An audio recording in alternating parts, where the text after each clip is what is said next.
So, Chris Ann Hall and her husband CJ have their own ministry. She teaches about 265 days a year all over the United States, and she does it by donation and by God's calling.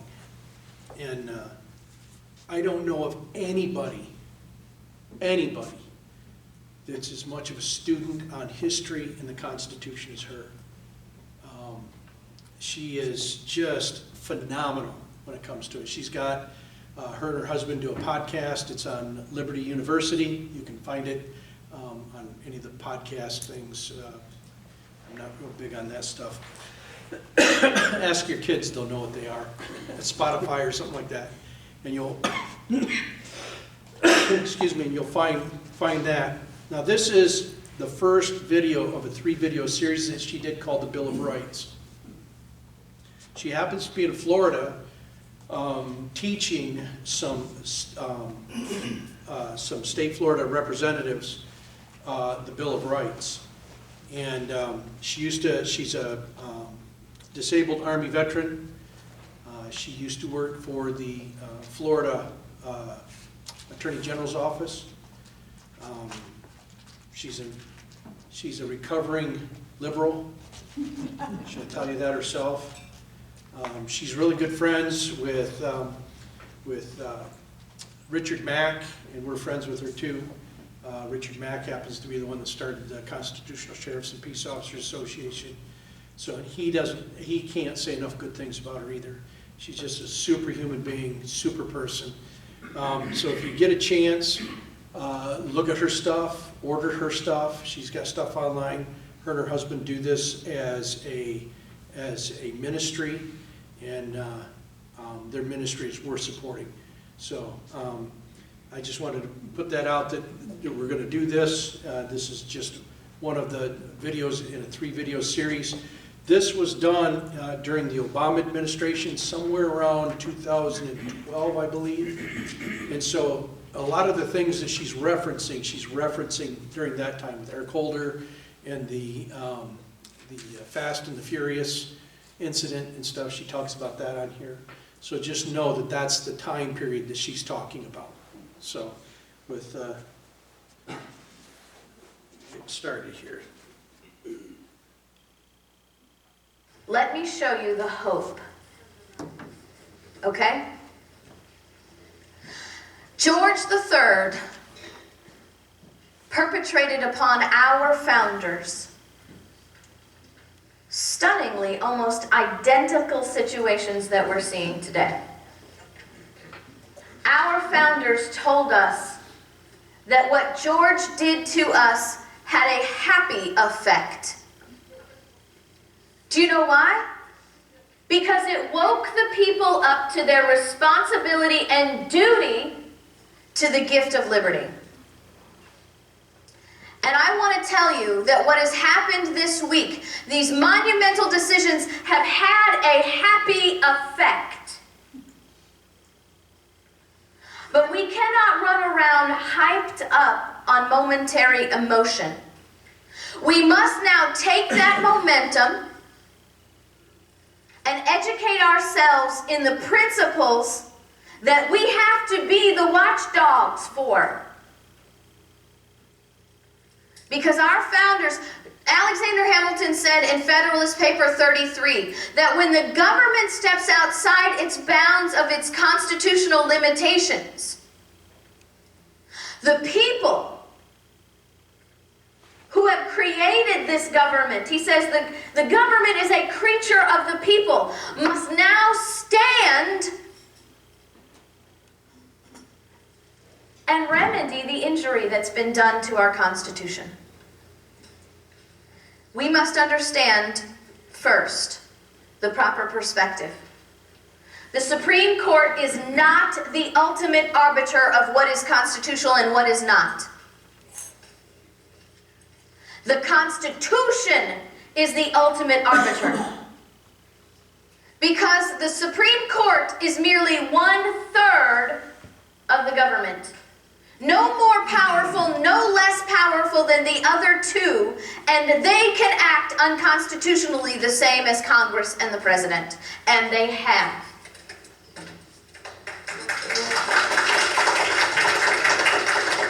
It is now up to the people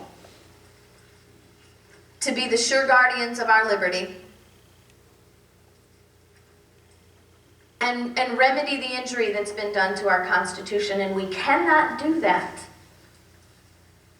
if we don't understand what it is that we're supposed to protect. And reading your Constitution is not going to give you that understanding.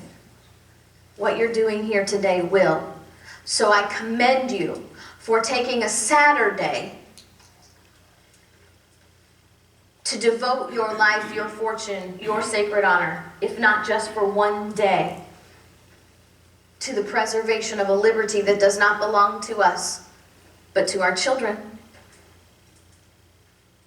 The second thing that we must do is we must demand that our states take back the power that they have handed to the federal government. The 9th and 10th Amendments demand, number one, the 9th Amendment demands, and you will see today, that all of the rights belong to the people. All of the time, all of them without reservation. Whether they are enumerated or not, they belong to the people. The 10th Amendment says all of those that have not been delegated to the federal government belong to the people through their states. You will also learn that only 4 powers have been delegated to the federal government, which means everything else belongs to the states. It is now incumbent upon the states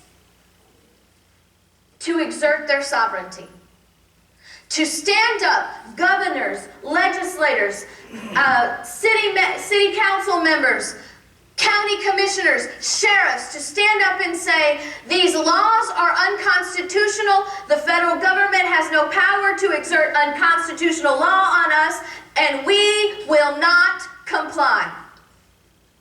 Period. And your government will not do that unless you make them. You must infuse them with a courage to stand and defend your liberty.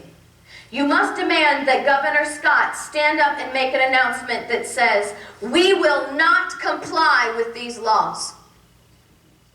You must get your legislators in Tallahassee to pass laws that will not support and will make a purposeful statement that we will not submit ourselves to these unconstitutional laws, regardless of the consequences. Justice Roberts did one very good thing. He told the federal government, because they threatened us. Do you understand this? Our federal government, like a tyrant and a bully, threatened us and said, if you do not submit to our authority and fully implement this health care law, we'll pull all your Medicaid funding. 55% of the Medicaid funding in the state of Florida comes from the federal government. That's ridiculous. I mean, that is ridiculous. But what Justice Roberts did in his ruling, he said that threat is unconstitutional. That if the states stand and choose not to accept the Health Care Act, the federal government cannot withdraw all our Medicaid, giving us that seed to stand. So you have to make sure that our government knows this is their responsibility. And if they refuse, you have to send them home. Because that is where the power is in the people. Remember, what does the Declaration of Independence say? Government was instituted among men, right? Not over men. And that the government derives its just power from the consent of the governed. Which means if we don't consent, we have to follow through and remove their power. We fire them. So what I have told you today is available on my website. You don't even have to write it down. You don't even have to invent anything. You don't have to read the entire Supreme Court rulings this week because I've already done that for you. Now I hope that you will. But I'll warn you, Justice Roberts' logic is so convoluted, I had to get a pen and paper out and draw a map as I read it because I couldn't follow it. But I'm just asking you to take what I've written today as a plan of action for us to save what belongs to our children and spread it as far and wide as you possibly can. Send it several times a day to your state rep and to the governor. Just bury them in it so they can't ignore it. Because we have to understand. We have to understand that our founders were focused on liberty. This is where the rubber meets the road. We must understand that our founding fathers were focused primarily on liberty. I want you today to erase from your mind as best as possible anything that you have learned about the foundation of our nation. Because if it has not been entirely revisionist history, it is sprinkled with enough of it to leaven the entire loaf. We have to understand that our founders were focused on liberty. John Adams said in 1765, "Liberty must be supported at all hazards." We have a right to it derived from our Maker. Can I point out something? John didn't say that health care needed to be protected at all hazards. But in the same sense, can I say something that might sting a little bit? He didn't say your Medicaid either. He didn't say your Social Security. He didn't say your job or your education. He said your liberty must be supported at all hazards. All hazards. Because without that liberty, you will have none of those things. How many of you have heard the Patrick Henry speech, "Give me liberty or give me death"? Right? What would gentlemen wish? What would they want?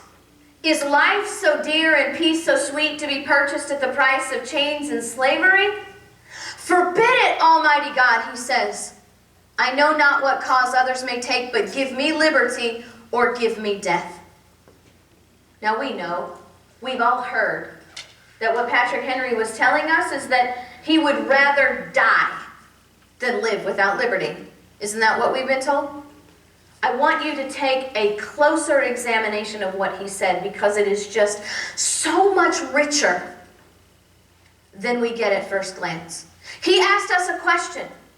What would gentlemen wish? What would they want? He's saying, what are the greatest aspirations of any man, of any nation? What could we possibly get if we could have everything that we wanted? The greatest things, our greatest aspirations. And then he answered that question. Life and peace. The two greatest things that any nation can have. Life and peace. And then he challenged us to say, are these two things so great still that we would trade them for chains and slavery? He's telling us that without liberty, our greatest achievements will become our bondage. Without liberty, your government will become your chains and slavery. Your health care, your Social Security, your everything that you can possibly achieve will become your chains and slavery. And that's why John Adams said, we must support liberty at all hazards. He said we have a right to it derived from our Maker. How many of you have heard of a principle called natural law? Right? So you've probably heard of a man named John Locke, right? Well, if you believe and you submit to the principle of natural law, then you know John Locke did not invent natural law. Natural law was invented in the garden when God breathed life into man. But it says this: we are created in the image of God. And because we are created in the image of God, we have inherited certain things from God. For example, we are all biologically created in the image of our parents, right? My hair color, my eye color, they come from my father. And ladies, you can probably join me here. The older I get, the more I look in the mirror, the more I see my mother, right? Being biologically created in the image and inheriting something is the principle that we're talking about, being created in the image of God and inheriting certain things from God. You see, we've inherited freedom. God is the most ultimate free being in the universe. Anybody wake up this morning and tell God how to run things? We've inherited that freedom. Not the power, mind you, but we've inherited that freedom. Problem is, we do not want to live in a nation that's purely free. We don't. We can't. Do you know why? Because if we live in a nation where we're purely free, that means I'm free to lie. I'm free to rob and steal. I'm free to murder. I am free to do whatever is right in my own mind, regardless of how that affects you. Does that sound like the nation you want to live in? Because liberty and freedom are not synonymous. That's a principle that we've forgotten to teach for generations. Liberty and freedom are not synonymous. Liberty is freedom plus morality. That freedom fettered by a shared moral law. That moral law that says, thou shalt not lie. Thou shalt not steal. Thou shalt not murder. Sound familiar? Only when freedom is fettered by a shared morality do you have liberty. Now, we cannot live in a nation that's built on moral law alone either. We cannot live in a nation that is built on the 10 Commandments alone. Because a moral law not mingled with freedom is called a theocracy. And theocracies in the hands of men are tyranny. Because you must have freedom and morality. That's precisely why Sharia law has no place in this country. Because Sharia law is a theocracy that has made no room for freedom. That means it's anti-liberty and anti-American and has no place here. Well, John Adams was talking to a large group of people. He was writing a dissertation on canon and feudal law.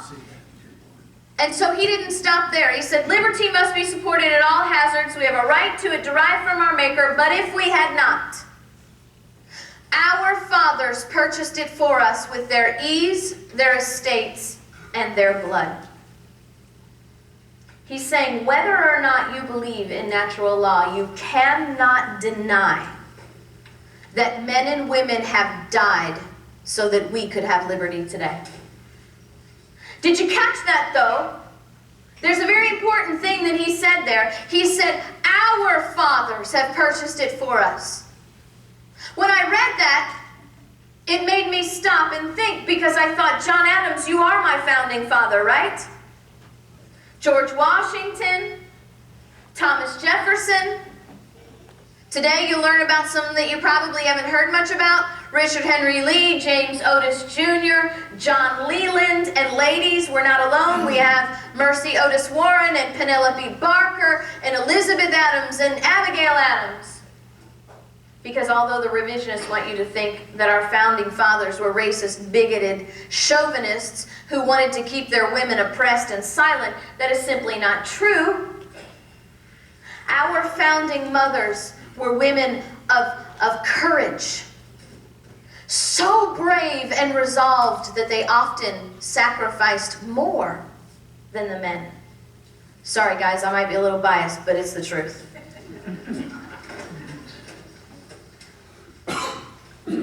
But John is not saying, no, don't look to us. We are not the inventors of your liberty. We are just the protectors. Because it's our fathers that have given this liberty to us, so that we can now have the firm understanding and the principles to stand and say, life, fortune, sacred honor for you. Richard Henry Lee said, we're building a nation for ages and millions yet unborn. They pledged everything for a people they would never even know or even meet. 234 years later. And so what we're going to do today is I'm going to introduce you to John Adams' fathers. And you are going to see why the Constitution cannot be a living, breathing document. That is not an alternate opinion. That is not an additional theory. It is a fundamental lie whose purpose is to undermine the authority of the Constitution and grant more power to the government. Because you see, our Constitution does not stand alone. It took 700 years to write our Constitution. Just like you, our Constitution has a genealogy.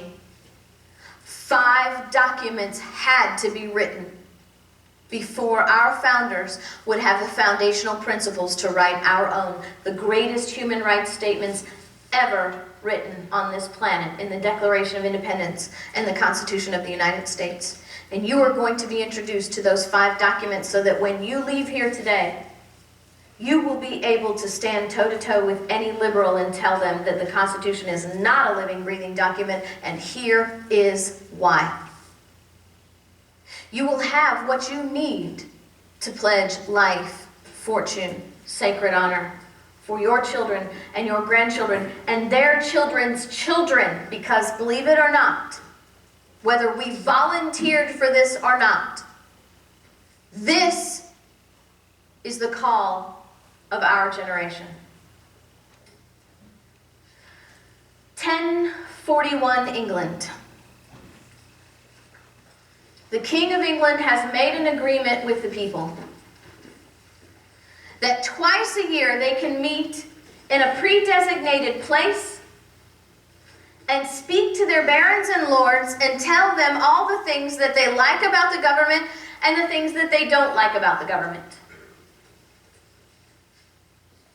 And then the idea is that the barons and the lords take that information back to the king. And then the king does what with it, right? Whatever he wants, because he's king. What does he have to do with the people? But what we get here is the beginning of an awakening of the people, the understanding and the feeling that being involved in your government is good.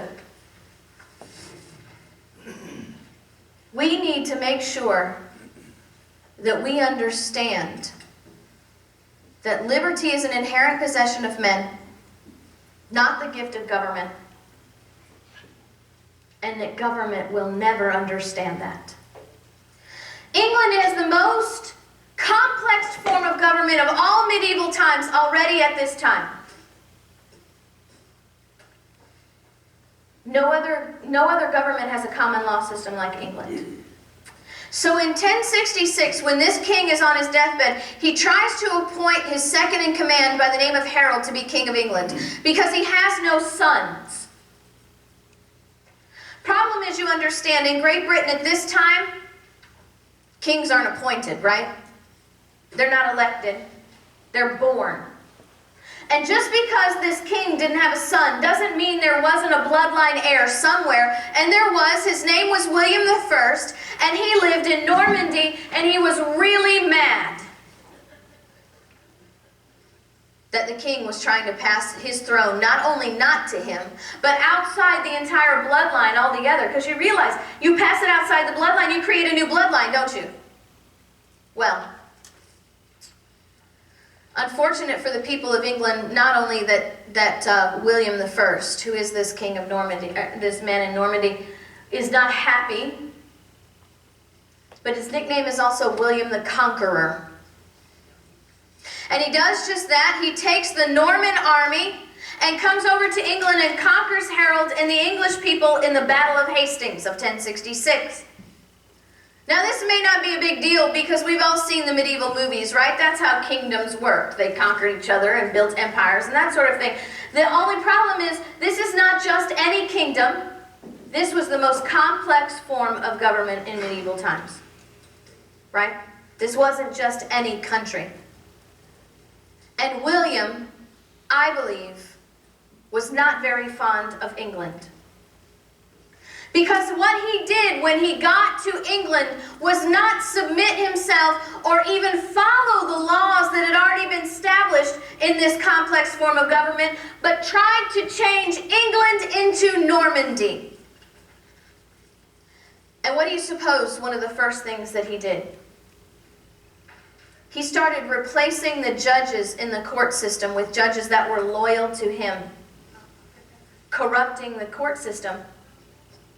He started replacing their English common law system with his foreign law to be enforced by the judges that were loyal to him.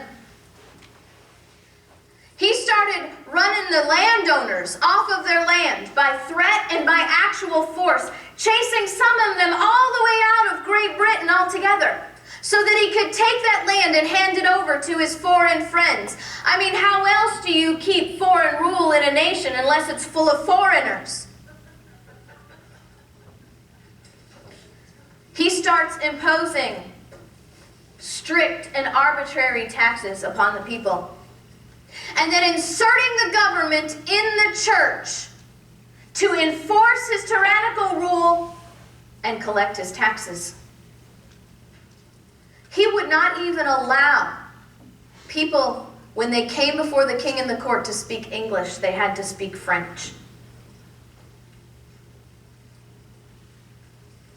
This went on for the English people for about 40 years. William has had 4 sons. His first son is killed in a hunting accident. When William is on his deathbed, he and his second son get into a huge fight. His son runs off to fight in the Crusades, leaving 2 sons heir to the throne, William II and Henry I. William II takes the throne, and shortly thereafter, William II and Henry I go hunting. And William II is killed in a mysterious hunting accident. Well, human nature never changes. There's nothing new under the sun. So the people of England did not believe that there was no foul play. So guess what happened? The government did a grand investigation and found that Henry was not at fault. The people didn't believe that either, but they allowed Henry to take the throne because he made 2 promises to them. He married an Anglo-Saxon woman, which was a representative of the majority of the population in Great Britain. How else do you appease the people but to appease the majority, right? Well, the second thing that he did is why I've given you this history. It's the most important thing that he did is he signed a document called the 1100 Charter of Liberties, the first document in the genealogy of our Constitution. This 1100 Charter of Liberties was a promise to the people that kings would no longer be evil and oppressive. That's a pretty big promise, isn't it? I'm going to read to you a portion of this 1100 Charter of Liberties so you can see what Henry's promise was. I, Henry, by the grace of God, having been crowned the King of England, shall end all the oppressive practices which have been an evil, shall not be forced to purchase their inheritance, but shall retrieve it through force of law and custom. Can you imagine? In 1100 England, inheritance tax was evil and oppressive. Isn't that what that is? Purchasing your inheritance from the government? You know, I got to think about that and I thought, why is it that we sort of tolerate this stuff? We don't like it, right?